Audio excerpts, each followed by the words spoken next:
तुंगभद्रा तटे पूर्वम अभूत्पत्तनमुत्तमम यत्र वर्णः स्वधर्मेण सत्य सत्कर्म तत्परा। तुंगभद्रा नदी के किनारे एक उत्तम नगर है जहां सभी संभ्रांत जन वास करते हैं। उसी में आत्मदेव पंडित जी रहते हैं। आत्मदेव का मतलब है जिसने अपनी आत्मा में देवत्व का दर्शन किया हो, उसी को आत्मदेव कहते हैं। आत्मदेव जी का जीवन परम श्रेष्ठ है, कर्तव्यों से भरा हुआ है। इनकी धर्मपत्नी हैं जिनका नाम है धुंधली। यथा नाम तथा गुण। अच्छा, कभी कभी नाम के अनुसार भी जीवन में गुण आता है। क्यों? आप कभी देखे होंगे, बहुत से लोगों का ऐसा नाम होता है, लोग कहते हैं महाराज इनका जैसा नाम वो ऐसा ही काम। बोले जी उनकी अपनी कोई एक छवि होती। आज कहते हैं सज्जनों, ठीक विपरीत आचरण है धुंधली का। कहते हैं सज्जनों, आज जीवन में जब पुत्र के अभाव का भाव हुआ तो संत का जीवन में भाव मिला और भाव का प्रसाद मिला, लेकिन उस प्रसाद को अस्वीकार किया तो धुंधकारी का आगमन हुआ। किसी संत के दिए हुए प्रसाद को, सत्यनारायण की कथा में देखो जी, प्रसाद का मतलब ये नहीं कि आप ट्रेन में जा रहे हैं, कोई भी अपरिचित बाबा आपको प्रसाद दे दे और आप खा लें और आपका सामान चुरा ले जाए। क्यों? सो जाए? ऐसों का प्रसाद नहीं। प्रसाद भागवत कथा का लें, सत्यनारायण की कथा का लें और अपने सगे संबंधियों के वहां, अपने स्वजनों के वहां जब आयोजन हो वहां जाएं, वहां प्रसाद ग्रहण करें।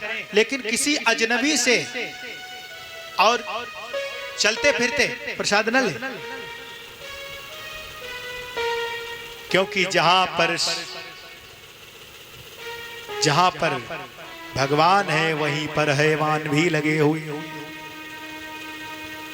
भगवान अपना भगवान वाला काम कर रहे हैं और हैवान अपना मौका ढूंढ रहे हैं जी। पक्की बात है, वो अपना मौका ढूंढते हैं। कहते हैं धुंधकारी का आगमन हुआ छल कपट के माध्यम से और संत के दिए हुए प्रसाद को गौ को खिलाया तो उससे उत्पन्न हुए श्री गोकर्ण। वो संत के प्रसाद हैं, इसलिए गोकर्ण पंडितो ज्ञानी धुंधकारी महाखला। गोकर्ण महान विद्वान है और धुंधकारी महान दुष्ट है। कहते हैं सज्जनों, एक पुत्र को देख करके प्रसन्न होते हैं आत्मदेव, तो दूसरे अपने पुत्र को देख करके वो व्यथित होते हैं। और आज जब अनुकूलता नहीं आई जीवन में, धन का अभाव हुआ, मेरे भाई बहन, जिसके एक बेटा हो उसको ज्यादा सावधान रहना चाहिए। बोले कैसे? बोले हम उसको लाड़ देते हैं, प्यार देते हैं जी, ले जा बेटा सब तेरा ही तो है। और बालक धीरे धीरे मन चला हो जाता है, बिगड़ जाता है जी। बालक की कभी भी जिद पूरी ना करें छोटे बच्चे की। बोलो राधे राधे। ये जी बड़ा कड़वा संदेश है ना जी। एक हमारे भक्त थे, बोले महाराज जी सत्य कहता हूं मैं, ये मेरा बालक मेरे साथ चला जाए, फिर ये कुछ भी मांग दे, फिर मैं मना नहीं करता हूं। हमने कहा तो जी आपका बेटा है और बेटा पिताजी के साथ में जाने के बाद भी वो भूखा रह जाए तो फिर सही नहीं। हमने तो उन्हीं की भाषा में उनसे बात किया। फिर उन्होंने एक ऐसी बात कह दी जो महाराज हम तो चौंक गए। बोले महाराज जी मैं इसको इतनी आत्मीयता से मानता हूं, ये जिस चीज पे हाथ रख दे मैं उसको खरीदवाने के लिए तैयार हूं। इस बेटे की ख्वाहिशों को पूरा करने के लिए हम जी जान लगा देंगे। लेकिन महाराज जी अगर इसने कहीं मेरी बात को टाल दिया तो आप सुनेंगे उसी दिन हम आत्महत्या कर लेंगे। हमने कहा देखो जी इतना हम क्यों लगाव रखें जो सामने वाले से व्यवहार की प्रतिकूलता आने पर हमारा जीवन ही खतरे में पड़ जाए। इसलिए प्रेम करें और प्रेम के साथ साथ में कर्म में व्यस्त रहें, कर्म में व्यस्त रहें, रिश्तों में जीते रहें, कर्म में व्यस्त रहें और ठाकुर जी के नाम में मस्त रहें। बोलो राधे राधे। आज कहते हैं धुंधली ने आत्महत्या कर ली और 5-5 वेश्याओं को लेकर के रहता है। इनके पिता आत्मदेव जी दुखी होकर के,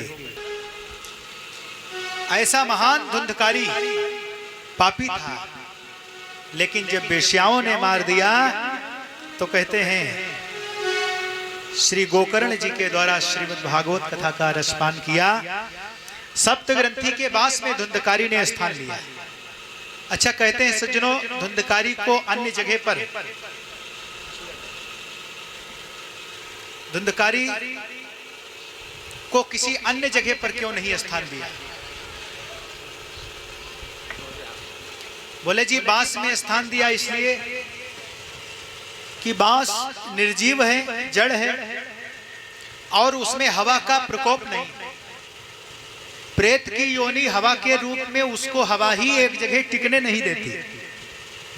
सप्त ग्रंथि के बांस में एक बार वो स्थान ग्रहण करने के बाद फिर 7 दिन तक धुंधकारी निकला ही नहीं। उसने जल पान भी नहीं किया और कथा सुना। कहते हैं कथा जी जितने हम अच्छे नियमों से सुन पाए उतने नियमों को धारण करके कथा सुने। हो सके तो फलाहार करके कथा सुने, हो सके तो एक टाइम शाम को भोजन ले, दिन में फलाहार ले, कथा सुने। कथा श्रवण करने की विधि को बताया। बोले नारद जी ने पूछा महाराज भागवत में वक्ता कैसा होना चाहिए? बोले जी वक्ता सर्वप्रथम ब्राह्मण होना चाहिए और ब्राह्मण होने के साथ साथ नैमिषारण्य, वृंदावन, सोरों,